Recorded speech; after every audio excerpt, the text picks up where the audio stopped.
പാലക്കാട് നിന്ന് മറ്റൊരു അപകട വാർത്ത. സ്വകാര്യ ബസ്സും സ്കൂട്ടറും കൂട്ടിയിടിച്ചു. പാലക്കാട് ഒറ്റപ്പാലത്ത് രാവിലെ 6 മണിയോടെയായിരുന്നു അപകടമുണ്ടായത്. ഒറ്റപ്പാലം മാങ്ങോട് സ്വദേശികളായ പ്രസാദ്, രവി എന്നിവർക്ക് പരിക്കേറ്റിട്ടുണ്ട്. അരുൺ ചേരുന്നുണ്ട് കൂടുതൽ വിവരങ്ങളുമായി. അരുൺ, ഇപ്പോൾ സ്വകാര്യ ബസ്സും സ്കൂട്ടറുമാണ് കൂട്ടിയിടിച്ച് അപകടമുണ്ടായത്. പാലക്കാട് ഒറ്റപ്പാലത്താണ് സംഭവം. രാവിലെ 6 മണിയോടെയായിരുന്നു അപകടമുണ്ടായതെന്ന് മനസ്സിലാക്കാൻ സാധിക്കുന്നുണ്ട്. ഒറ്റപ്പാലം മാങ്ങോട് സ്വദേശികൾക്കാണ് പരിക്കേറ്റത്. പ്രസാദ്, രവി എന്നിവർ ഇപ്പോൾ ചികിത്സയിലാണ്. അരുൺ ചേരുന്നുണ്ട്. അരുൺ, ഈ പരിക്കേറ്റവരുടെ ആരോഗ്യനില ഇപ്പോൾ എങ്ങനെയാണ്?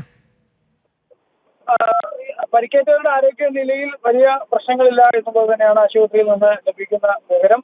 പാലക്കാട് ഒറ്റപ്പാലത്ത് വെള്ളിനേഴി മാങ്ങോട് പുറക്കാടാണ് രാവിലെ 6 മണിയോടെ ഇത്തരമൊരു അപകടം ഉണ്ടായത്. ഒറ്റപ്പാലം മാങ്ങോട് സ്വദേശികളായ പ്രസാദ്, രവി എന്നിവർക്കാണ് നിസ്സാര പരിക്കുകളേറ്റത്. ഇരുവരും ബലിതർപ്പണ ചടങ്ങുകൾക്കായി പോകുന്നതിനിടെയാണ് ഇത്തരമൊരു അപകടം സംഭവിച്ചത്. ഈ ഇരുചക്ര വാഹനവും ബസ്സും തമ്മിൽ കൂട്ടിയിടിക്കുകയായിരുന്നു എന്നുള്ളതാണ്.